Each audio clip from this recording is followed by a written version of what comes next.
Tonight on Nova, the search for the Northwest Passage has for centuries doomed iron men and wooden ships. The 1845 Franklin expedition ended in puzzling tragedy. 3 years after setting sail, his men lay dying 1,000 miles off course. Now bodies of his crew have been discovered, frozen and almost perfectly preserved. He's been autopsied. He's been autopsied. Oh! Nova follows a team of scientists as they uncover startling evidence that may reveal the true fate of the Franklin expedition and the strange malady that befell it. Will the final chapter of this 140-year-old Arctic mystery be found here, buried in ice?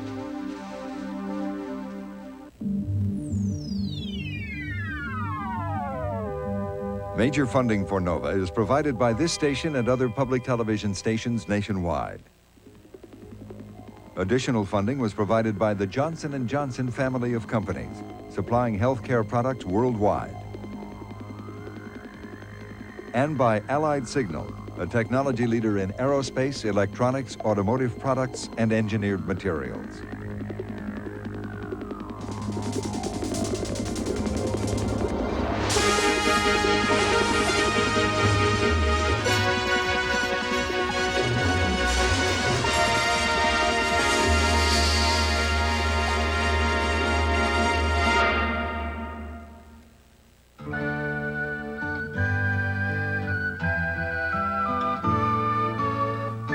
Iron men and wooden ships, a description of heroism never more apt than when applied to those who braved the Arctic. Up to the early part of the 20th century, the major focus of Arctic exploration was the Northwest Passage. For over 300 years, European explorers saw the passage as a possible route to the rich markets of the Orient. By 1800, they realized that the passage was too treacherous to serve as an economic east-west thoroughfare. But Britain, the greatest sea power of the time, pressed onward, moving ever deeper into unknown territory.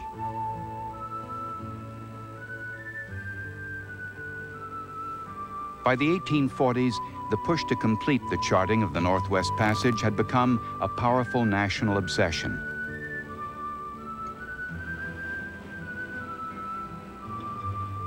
Here on Beechey Island, at the upper reaches of the passage, are the graves of 3 ordinary sailors, doomed by extraordinary circumstances.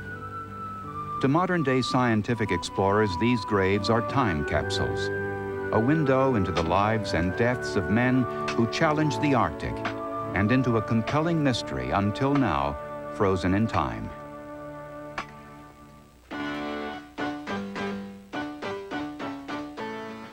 In May of 1845, the British Admiralty commissioned the 58th and it was hoped final charting of the Northwest Passage. The naval ships HMS Erebus and Terror were equipped with bows of reinforced iron, powered with converted locomotive engines and crewed by 129 men. Sir John Franklin, captain of the Erebus and leader of the effort, was at 59 a veteran of 2 overland expeditions in the North American Arctic. James Fitzjames was second in command of the Erebus. Francis Crozier was captain of the sister ship, HMS Terror.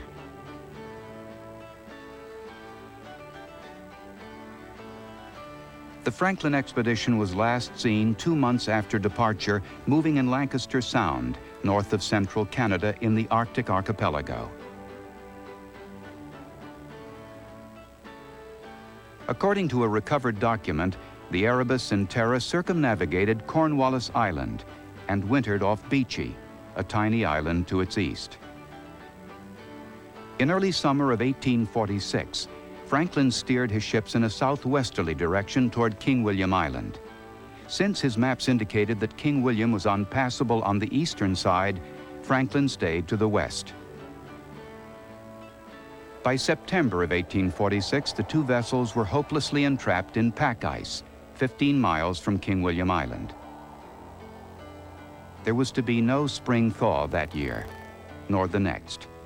In June of 1847, at the age of 61, Sir John Franklin died.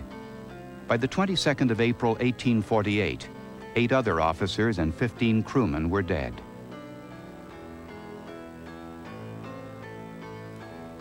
"105 desperate survivors fled the ships, dragging 3 lifeboats laden with prayer books, cutlery, curtain rods, plates, even a writing desk.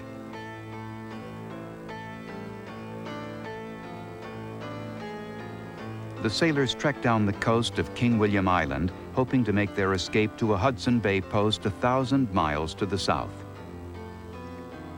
The death march lasted from spring to winter. In their final days, some fed on the bodies of dead comrades. Unwittingly, the last of the Franklin crew did succeed in traversing the final stretch of the Northwest Passage. Their legacy, a pathetic trail of bones, ended on the south coast of Simpson Strait, known today as Starvation Cove. Why did 24 men, including Franklin himself, die before the ships were abandoned? And why did the survivors drag heavy, useless cargo on a 1,000-mile trek southward, especially since they knew that well-stocked whaling ships frequented the north end of the passage? Owen Beatty of the University of Alberta is well known in Canada for his work in forensic anthropology. Because of his fascination with the Franklin mystery, he has taken several trips to the high Arctic, beginning in 1981 with a trip to King William Island to collect bone samples. This place is often referred to as Crozier's Landing, and what this represents is the point on King William Island where the 105 surviving Franklin crewmen congregated after abandoning the ships, which were located 5 leagues northwest of here in late April of 1848. And what we have behind me here is their campsite. It's made up of around 13 tent circles, and if you walk around this site today, you can find scattered over the site a lot of artifacts from that time period, 1848. Very little is left, but you can see throughout the structure, you can see bone, metal, and wood. All of these forlorn remnants were of interest to Beatty, but he would need human bones to apply his specialty. He brought samples back to his lab, where he began to examine their biological and chemical composition. He compared these to other examples he had of bones from Eskimos, Inuits who lived during this same time period. The biological information we're looking for is evidence of health, disease, and other evidence for bone alterations. But there's another perspective to look at in bone material like this, and that's what makes up the bone. And we submitted small bone fragments for trace element analysis. And the results initially were very interesting to me, but I didn't pick up on perhaps the possible significance. And the results related to, among other elements that are present in the bone, and is the presence of lead. And in the one Franklin individual, the lead levels were in the order of 220 to 230 parts per million. And in comparison, the Inuit materials from, remember, the same time period are about 1/10 the amount. And the thoughts were multiple here. Was this something that reflected the lead exposures of this one individual, or could it have been a more expansive problem that may have been shared by some of the other expedition members? Beatty's suspicion that lead poisoning may have contributed to the demise of the Franklin expedition sprang from knowledge of what lead can do to the body and mind. It can cause paralysis of the muscles, excruciating pain in the limbs, anorexia, colic, neuroses, disorientation, inflammation of the nerves or brain. Was it possible that mental disturbances, disorientation, and an inability to judge time and space could have made 1,000 miles seem a short distance and turned ornate, inedible objects into reasonable cargo for a desperate journey?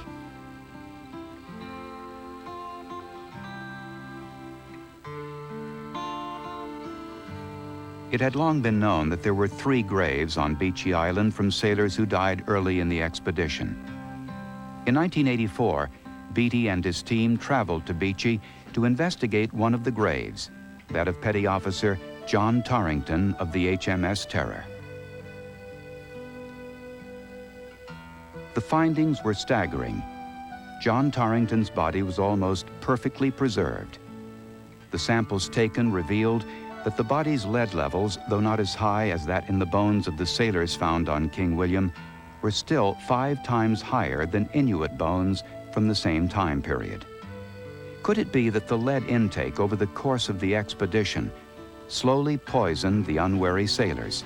And if so, where was the lead coming from? Beatty's hypothesis about lead poisoning was rapidly taking shape, but the samples were too limited to be conclusive. Beatty felt his findings warranted a return to Beechey Island and a detailed investigation and exhumation of the 2 remaining bodies. For just one time, I would take the Northwest Passage to find the hand of Franklin reaching for the Beaufort Sea, tracing one warm line through a land so wide and savage, and make a Northwest Passage to the sea. Westward from the Davis Strait is there 'twas said to lie the sea route to the Orient, for which so many died, seeking gold and glory, leaving weathered, broken bones, and a long forgotten lonely cairn of stones. For just one time, I would take the Northwest Passage to find the hand of Franklin reaching for the Beaufort Sea, tracing one warm line through a land so wide and savage, and make a Northwest Passage to the sea.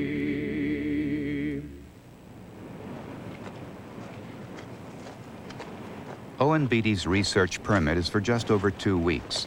Ultimately, it will take 2 small planes and 3 tons of equipment to provide everything and everyone required for an on-site medical investigation, much more extensive than was possible during Beatty's previous expedition. In the meantime, the advance group moves quickly to set up camp and secure the eating and sleeping tents. The weather is unpredictable here, with constant winds which can assume hurricane velocity in a matter of minutes.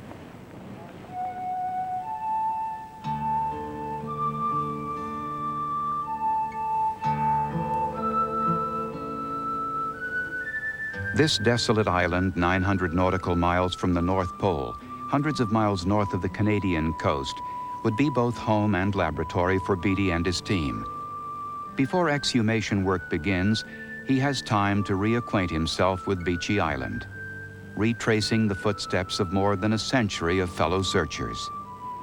In 1848, 3 years after Franklin's disappearance, the British Admiralty launched the most massive search effort in the history of Arctic exploration. Over the first decade, there were 12 missions sent from Britain and the United States. At one point, there were 10 rescue ships moored here at the same time. Off in the distance there, we can see Cape Riley. That's the location where the very first signs of the Franklin expedition were found in August of 1850. And within a matter of a few hours, this particular cairn here was seen also, and a large number of people came up here, and this was quickly dismantled. And it's a large cairn. It would have taken a fair amount of manpower. It was dismantled, of course, looking for an expected document that Sir John Franklin would have left behind here. And it's possible he did, but nothing was found at this location. And this became a focal point for the searches for Franklin, because a few days after the Cape Riley discovery, a group went around Erebus Bay, and the Franklin winter camp and the 3 graves were discovered. The 2 bodies to be exhumed were from Franklin's ship HMS Erebus. Able-bodied seaman John Hartnell hailed from Brompton, Kent. He died on January 4th, 1846.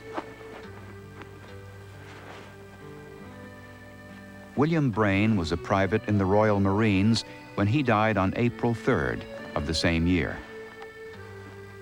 It was likely the promise of double pay drew recruits to the expedition, that and the chance to be a part of the most lauded voyage of the time.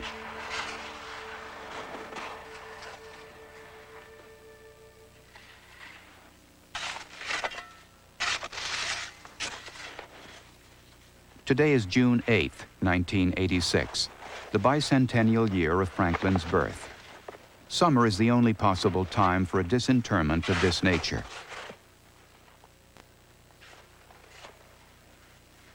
Devon Island, across the narrow channel from Beachy, has one of the highest polar bear populations in the Arctic.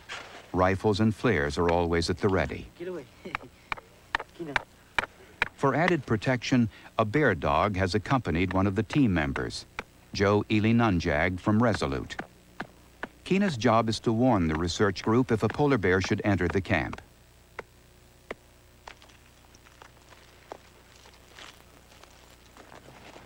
Brian Spenceley is the only new member of Beatty's advance team.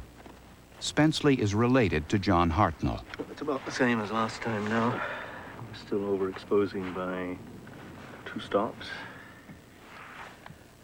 A professor of physics in Ontario, Spenceley is also experienced in forensic photography and offered to record the events of the expedition.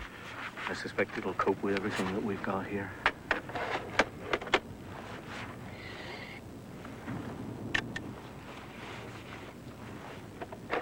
Spenceley's first official duty is to photograph the condition of the grave sites after the removal of the top layers of snow.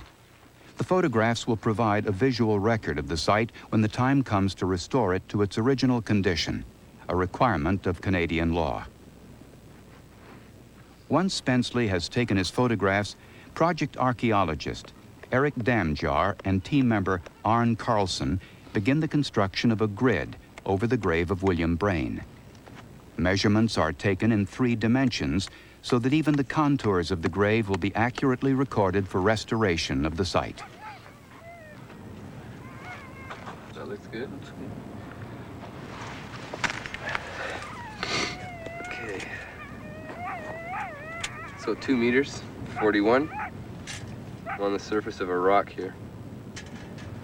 Okay, that's all right. That rock's okay? Yeah, I'll just mark that in. 79. We have this corner of a rock. Do you want it mapped in? This is what you call the headstone. Yeah. There is no need to build a grid over the grave of John Hartnell, because detailed archaeological records were taken when Beatty last visited Beachy Island. Hartnell's grave was opened during that summer of 1984, but time did not permit a full exhumation or autopsy.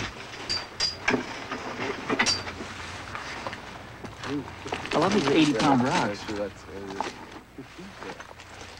No.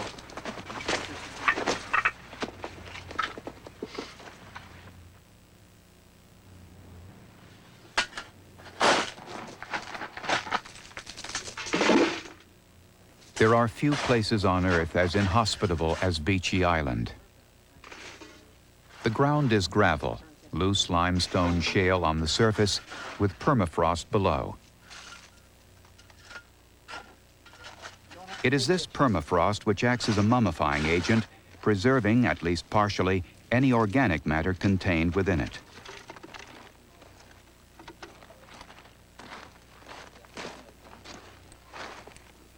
As soon as the surface is cleared, Walt Kowal and the other team members begin the back-breaking work of pickaxing their way through permafrost to Hartnell's coffin.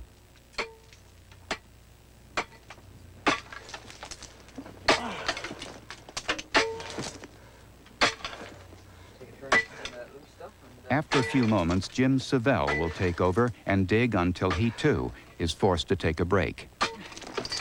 Okay, next turn. As tough as the job is, the scientific team works in summer sunlight, which lasts 24 hours a day, and in cold but tolerable weather. What the Erebus gravediggers had to endure would have been much worse. Hartnell died 3 days after the new year in the depths of an Arctic winter, and the sailors would have worked in almost total darkness.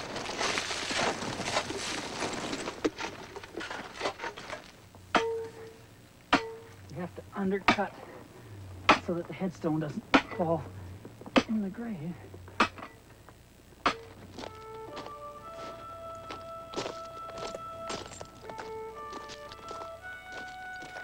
19th century rescue ships reported evidence of an observatory, a carpenter's shop, a forge, a shooting gallery, and a large storehouse. There were also signs that Franklin ships made a hasty escape from Beechey, bound for King William Island, as soon as the pack ice relaxed its grip. The sailors left many useful items behind: gloves, keys, fragments of clothes, as well as one unavoidable legacy, a garbage dump. Next to the grave site, this has to be the most important part of this particular location. And we think the reason is that the graves and the bodies in the graves and what they're going to tell us connects directly to this site. This is a can dump left here by Franklin. Our theory is, and I think we can confirm it here today, if we look at any of these cans here, we can pick up and see a problem. Here's a beautiful example of a can with inside big lumps of lead tin solder in direct contact with the food. And if you pick up pretty well any piece here, you'll see inside the can a large quantity of solder. And this would have contaminated the food over a period of time while they were stored on the ships, and maybe even when they're reheating of the food in the cans. And I think there's no question here that these cans are an extremely important part of the story. The expedition carried almost 8,000 lead-soldered cans of preserved meats, soups, vegetables, and other necessities of life. Commander Fitzjames, second in command of the Erebus, disapproved of the selection of Goldner Provisioners as the ship's supplier. Goldner had never before provisioned a naval ship and was awarded the contract solely because of its low bid.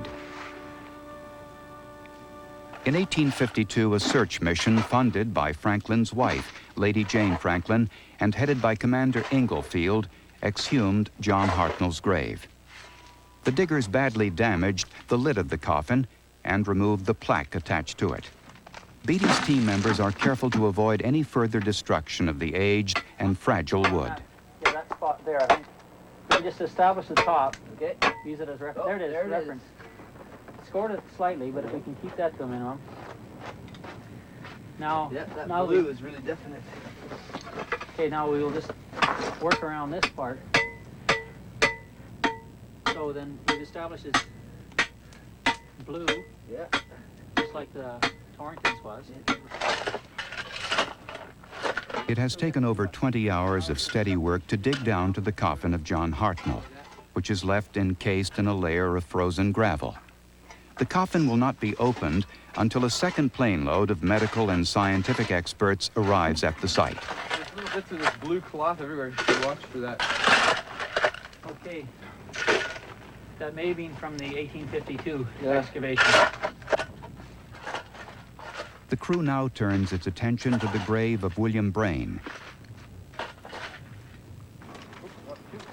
The burial of Royal Marine Private William Braine took place in April of 1846, 3 months after that of John Hartnell.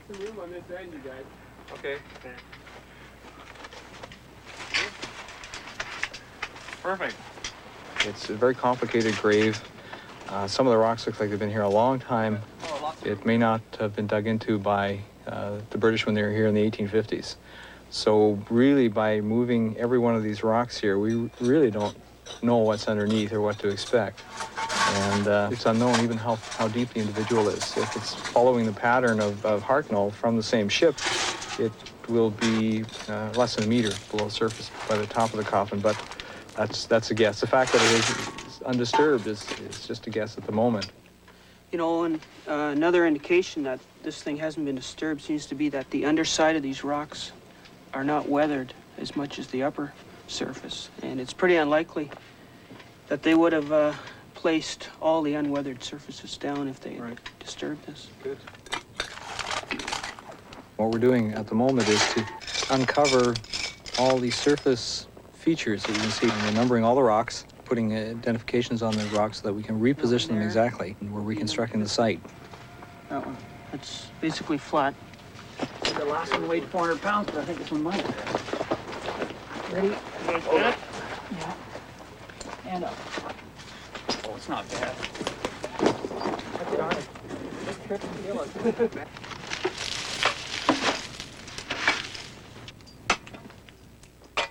Brain's grave is to be ready by day 7 of the expedition, the day the medical staff is due to arrive from the south. As the end of the first week approaches, the effects of 36-hour shifts and constant exertion in bitter weather are beginning to tell on everyone. The cramped quarters are another hardship. Compared to the accommodations provided for Franklin's men, however, the scientists' camp is a luxury resort. While Franklin, Crozier, and Fitzjames enjoyed well-furnished cabins, the common sailors were berthed in what crannies were not taken up with food and equipment. The ships were cold, damp, and infested with rats.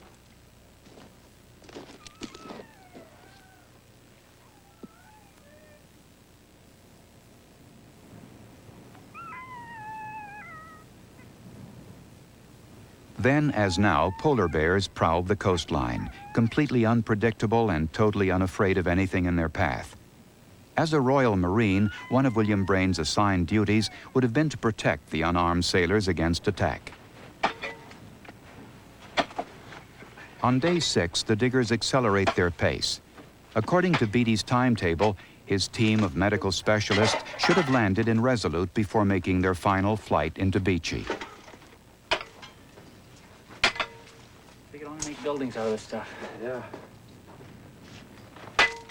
The team members have discovered that Brain's grave was dug at an angle and at twice the depth expected. This means at least another 12 hours of steady work. The plane is right on schedule, but this one has been equipped with skis. Since the plane must land on the ice of Erebus Bay, the crew members will have to haul at least a ton of cargo, much of it delicate medical equipment, across rotten ice, pressure ridges, and loose gravel to the main camp. Oh, man. We were wondering. Yeah, well, so are we.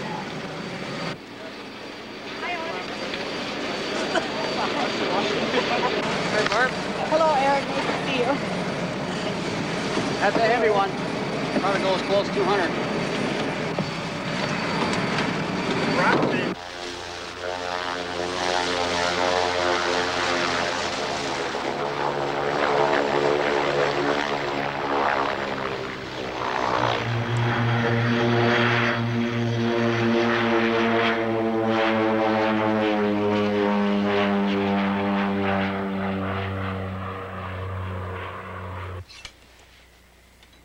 The first order of business is to get the equipment into what will be the medical tent as quickly as possible and to begin setup of a complete radiology lab, including a dark room for processing negatives. Because this will be the first time radiology equipment has been used for scientific research in such a remote location, the scientists begin by running a series of tests. That's not going to get wet, is it? No, that'll be all right. Collimator. Good.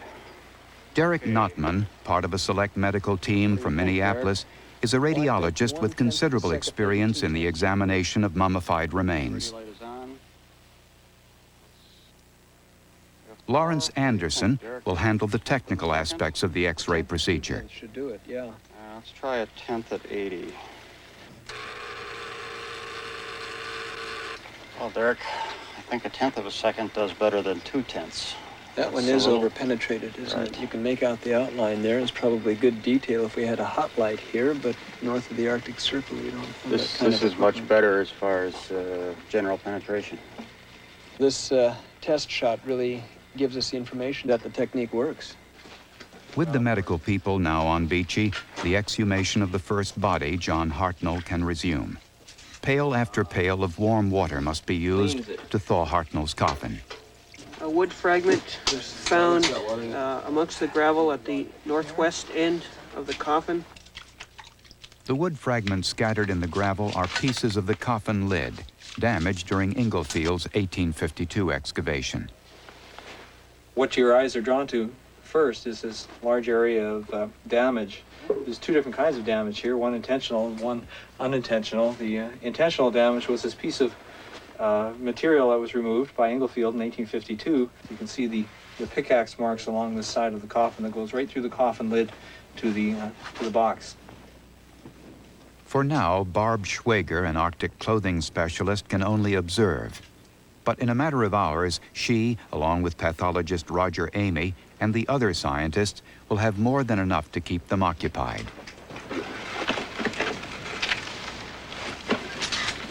This is not in good shape. No. It is going to come out, though. It's not attached anywhere. Yeah. Foot end out? Yeah.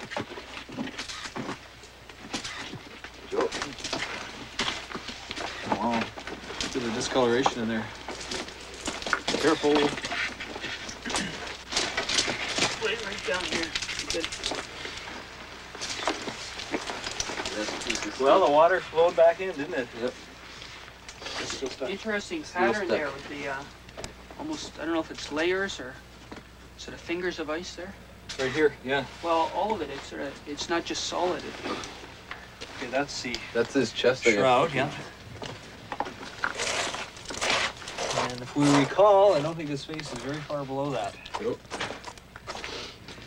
Meltwater next. Yeah, a lot of ice in there. The team members spend hour after hour collecting snow from around the tents and melting it into warm water. Most of them are plagued with headaches caused by inhaling fumes from the stoves.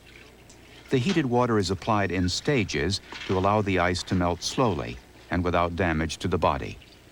Even before Hartnell's coffin was reached, a fetid organic smell began to permeate the work tent, raising concerns about the condition of the body. In the final hours of melting, the air of expectancy is almost palpable.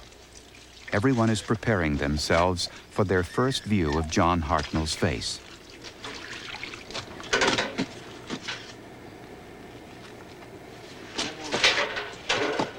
You can see how his face is desiccated and it's mummified. The soft tissues have diminished in volume. The lips are pulled back. Already, it's so different than Torrington. It's just a completely different story here. This is a particularly solemn moment for Brian Spenceley. He alone is meeting an ancestor, gazing at his own family history over a distance of 140 years.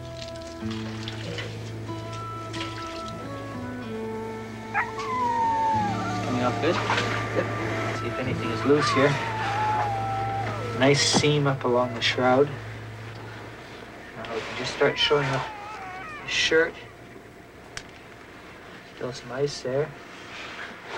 Still pretty attached. Now, there's something. Look at that. Tied, but with a rather complex knot. Why would it knot like that? There's the extra thread right there. Yeah. It's his shirt has been, it looks like a suture. It's a pullover shirt, you can see. Is it? Yeah, there's the lower end of the pullover, and it's sutured too. But it's torn down below. Yeah. That's been torn. Yeah. That's not seamed. That's torn. There's the underwear. And there's the suit. Yeah. Undergarment. Yeah, that's right. He's got long underwear Looks on. like there's a cut there. You see? Why is it cut? Now let's look up here. He's got a button right there. Nice button. And a red beard. It looks red to me. There's his long underwear showing up. Either this shirt has been used or somebody has cut it for some reason or other. I wonder who's cut it. I wonder if it was done by Inglefield and Sutherland. Yeah, that's what I was They thinking. could have cut it and then sutured it up in that rough fashion. That's what I think. I think you're right.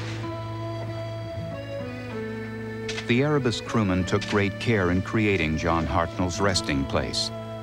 The coffin was made to fit his shrouded body, and a pillow filled with wood shavings was tucked under his head. The dead man, weighing under 100 pounds, was lying on a blanket, and buried in 3 shirts and a wool watch cap. The epitaph chiseled into Hartnell's headboard reads, "Thus saith the Lord of hosts, consider your ways." This stern religious warning seems an odd contrast to the gentle manner in which the body was prepared. Oh, the skull was 7/10, yeah. Double it? I'll go 100. Try 1.5 at 100. Notman and Anderson decide to do their first X-rays while the upper body is still clothed. The heavy post-mortem discoloration suggests that there had been some delay in John Hartnell's burial. So all the stuff here is just clothes. Some of the initial X-rays are showing peculiar images. What is depicted in the body cavity does not conform with anatomical fact. Freezing. The cleavage planes inside the body. Yeah. But there's no question that the films will be easier to look at once the clothes are off. Mm-hmm. See, on the head, all we got is just he's a solid block of ice in his head.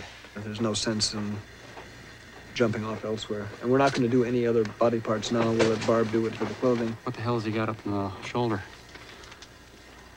That's metallic. Oh, hey, wait a minute. It looks almost as though he's got... No, that's interesting. Our first metallic artifact there. I wonder what that is. Right up over the right shoulder, and I have no idea. It looks like, if we're seeing it end on, it's a ring. But What do you think of the right clavicle? The radiology team decides to let the body thaw further, while Barb Schwager does her initial recording of Hartnell's clothing. We'll cut the whole thing down the back and pull it all forward. The major surprise comes when Hartnell's clothes are finally removed. Son of a bitch. He has been. Oh, he has. Yeah. He's been autopsied. He's been autopsied. Oh! And why incision? But an upside-down Y. Yeah. Now, this sort of thing has never been seen before. This is absolutely unique. Okay, let me just lift him. Can I just get where you are? Yeah, Roger. Hartnell's body had undergone an autopsy in 1846, while it was still aboard the HMS Erebus. Once the autopsy was done, the ship's doctors simply filled the body cavity with loose organs. This explains why the first X-rays were confusing, and also why the odor of decomposition was so much stronger than expected. Now, you can just stick his arm down and... The X-rays and autopsy are standard procedures for any post-mortem investigation. What is so different is the great age of the body and the deep sense of privilege felt by every member of the team. While historians have written about the Franklin expedition for over 100 years, here is one of the people who was actually a part of it, released, however briefly, from a frozen time capsule. The exhumed body can only be exposed for the shortest possible length of time due to the accelerated rate of decomposition after thawing. Roger Amy carefully removes bone, hair, and soft tissue samples for transport back to his hospital in Edmonton and to other laboratories around the world that specialize in DNA, bacteriological, biological, and trace element analysis. The search for lead and other elements in the samples will be time-consuming and complex. This combined information is essential in Beatty's search for verification that lead poisoning did indeed play a part in the disaster which engulfed the entire expedition.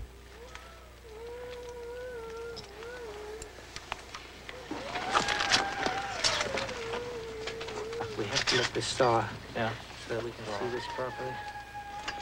With so much going on, the team almost missed the signal when Keena's customary whine suddenly became an hysterical bark.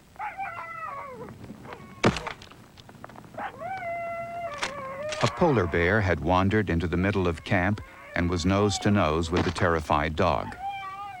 The bear was distracted from killing Keena and ransacking the tents by repeated gunshots in the air.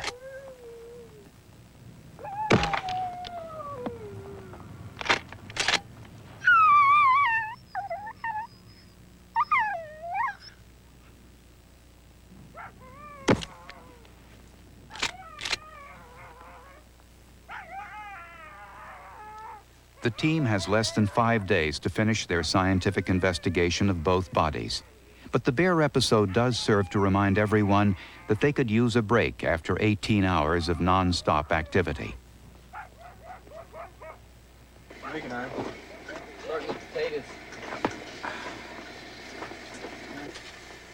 Well, how's your sandwich? Okay. We're gonna have to put a longhouse tent on the end here just for an eating tent.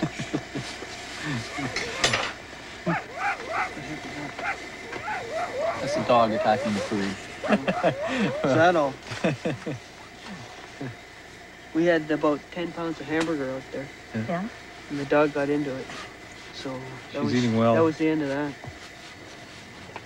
You can see you've got a salvage edge down here, meaning that's the edge of the fabric when it's woven. During her detailed examination of the clothing, Barb Schwager identified the curious metallic object seen in the initial series of X-rays. It is a metal ring around which was woven a collar button. Take a look at this button, Eric. It's very unusual. At least I have not seen one like that before. What they must have done is taken a ring, done needlework around it, sewing stitches, and then have literally woven a button, leaving open areas, just like women would do in white work or fancy work. It almost looks like spider web. Yeah, it's really lovely. This is the button that Joe thought probably would be made out of ivory. Like the modern day button. Yeah, he looked closely to see if he thought it were bone or ivory, and that's the sort of thing we can tell in the laboratory, but it's hard to work with here. Did you see these initials, Eric, on the shirt? Well, I saw them when I was in the coffee, but I haven't had a good look. It's almost...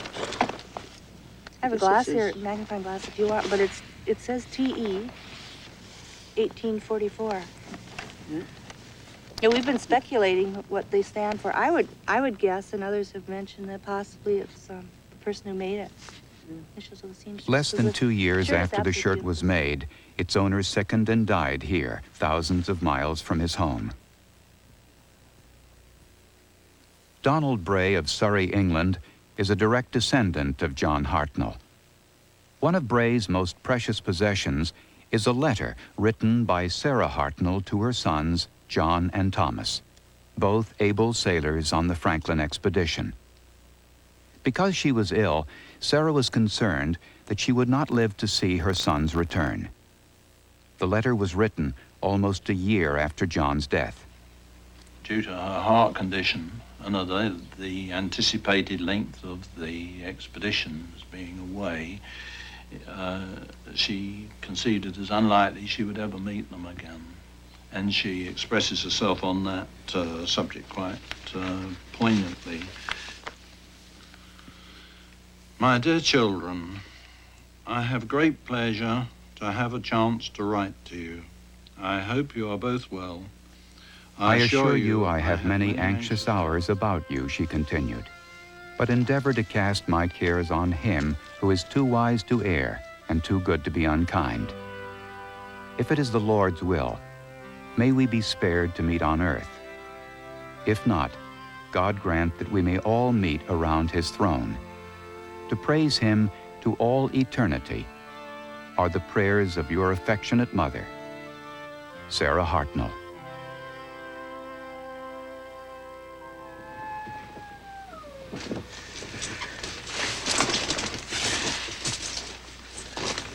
Under 40 years ago, his brother was here, standing in the same spot. Yeah. John Hartnell was 25 and unmarried when he died. Thomas Hartnell would die less than 3 years after he threw the first handful of dirt and gravel on his brother's grave.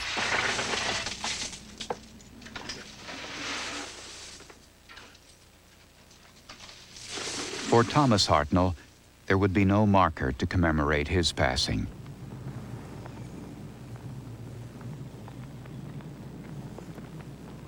After the reburial, Beatty and his colleagues take time to confer about the initial findings of Hartnell's radiological tests and autopsy. Evidence is pointing toward tuberculosis as the primary cause of death, a common ailment of the time. However, the extreme emaciation of the body is also a symptom typical of lead poisoning, as is the fact that there was no food in the stomach or intestinal tract, as though Hartnell would not or could not eat in his final days.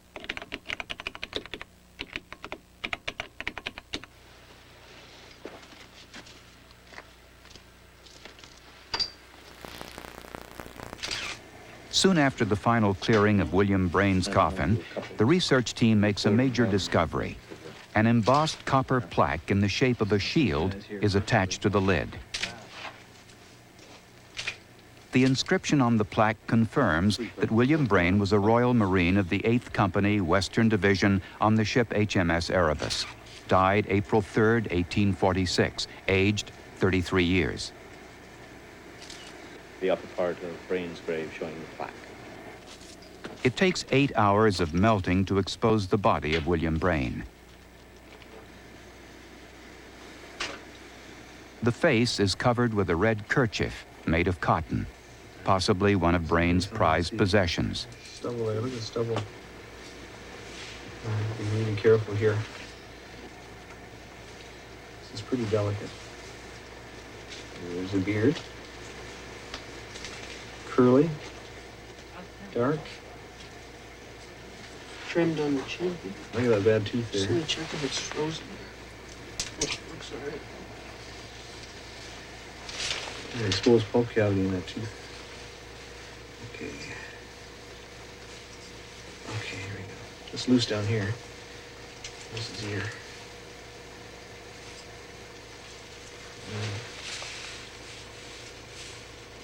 You got that? Okay, it's frozen right here, so be Okay, this is as careful. far as I can go. Oh, it looks like he's balding a bit. Look at that. Isn't that something? Look at the scar there.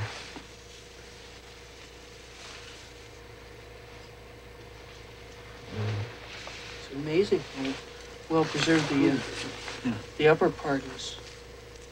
Well, let's see if we can get an idea of the clothing here. The button is not done up. Is there any more? Nope. How far down is it? Right there. And there's a sweater. There, U-shaped, and just like with Hartnell, so there's 3 pieces of clothing in the upper Very body. similar. It's a little bit of freezing right here. Just a touch. Okay. Oh, look at that hand. That is really well preserved. Okay, now where's the left arm? There, underneath him. I think so. Isn't that strange, though? There must have been enough room for him. So they had to tuck his arm underneath, Perhaps. possibly. No pants. Still hairs on the legs. William Brain was a big man for his time, just under 6 feet tall, and his arm was twisted beneath him as though the sailors had trouble fitting him into his coffin. At death, Brain was extremely emaciated, weighing less than 90 pounds. The face is very discolored, suggesting that the body was kept on shipboard several days before burial. You want to have Come him roll down just back? a little bit. Now I want to make sure we get Maybe a the little lateral bit. knee on there. Notman is anxious to Yeah, complete because his x-rays as quickly as possible. At least his limbs are flexible. It's going to help a great deal. And he seems fairly stable, too. Well, Just let go. all I need is something underneath this part. Here. As he proceeds, the x-rays are clear and easily understandable, primarily because the body has much less internal ice and was not autopsied after death. Damage to one side of the body arouses suspicions that it may have been gnawed by rats. Not surprising at a time when rats on sailing ships were almost as numerous as sailors. Okay. Exposing. Oh, and the picture over here on the left is a shot of the left knee. Over here, these 2 skull x-rays really show a big difference between Hartnell on the right and Brain on the left.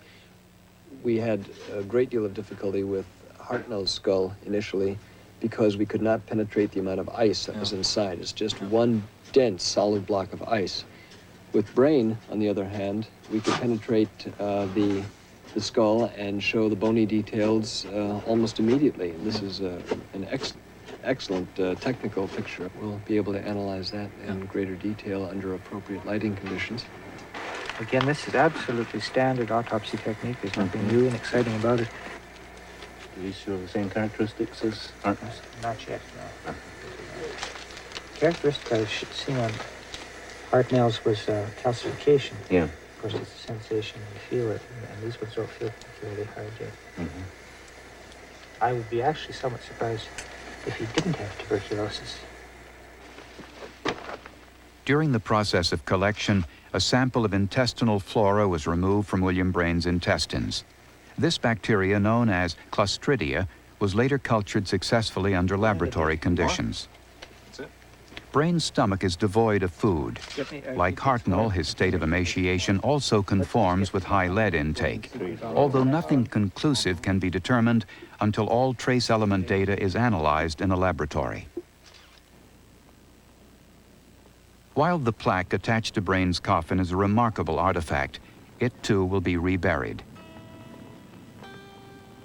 Eric Damjar contents himself with detailed tracings of its shape and engraving.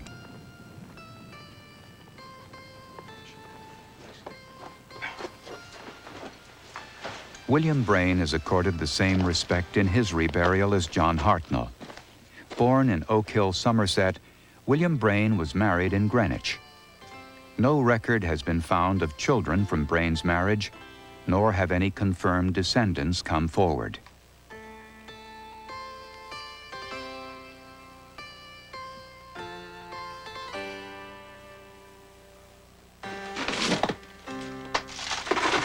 His headboard epitaph was as stern as that of Hartnell. It reads, "Choose ye this day whom ye shall serve."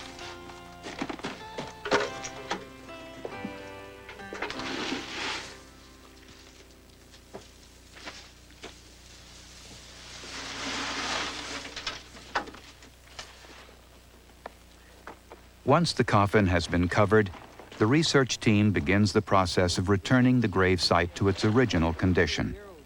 When the stones and gravel have been relocated, there will be little sign of modern interference.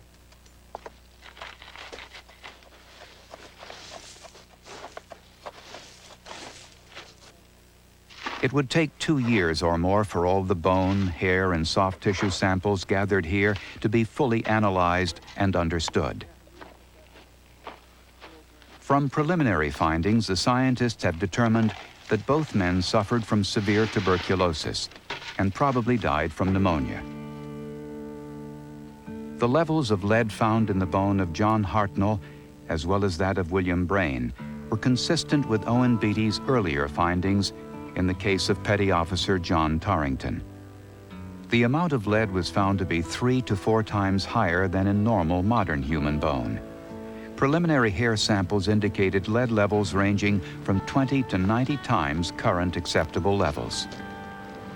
What is remarkable about this historical event is that you can apply the same forensic techniques to looking at unanswered historical problems as we do in looking at the modern forensic problems, in supplementing the work of historians and archaeologists with physical evidence that can support or suggest re-looking at events in the past.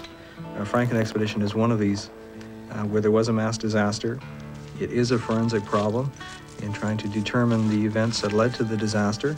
And here's where the factor of lead comes in, that the lead itself has variable effects on the body as well as the mind. Even very subtle effects on the mind could have very important results. We just look at the decision-making process of the officers. We should look seriously at the implications of lead on the decision-making process. In the end, Owen Beatty concluded that the cumulative effects of lead contaminating the food supply contributed to the final tragedy of the Franklin expedition. But was this case unique? There have been many unexplained deaths, disappearances, even stories of madness on Arctic explorations before and after Franklin's time. The hostile environment and vast distances of the Arctic would account for most of these incidents. But Beatty's investigation poses this question: could tinned food supplies have been involved in other nautical tragedies? Food supplies meant to sustain life, but carrying instead the seeds of disaster for iron men in wooden ships.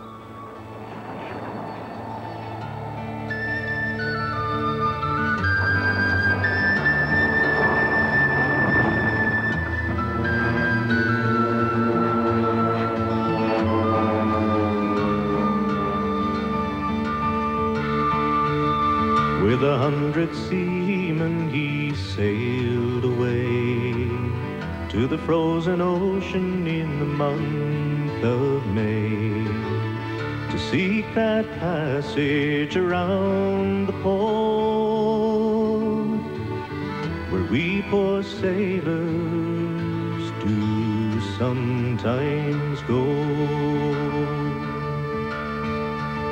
In Baffin's Bay where the whalefish blow, the fate of Franklin no man may know. The fate of Franklin no tongue can tell, where Franklin and his sailors dwell.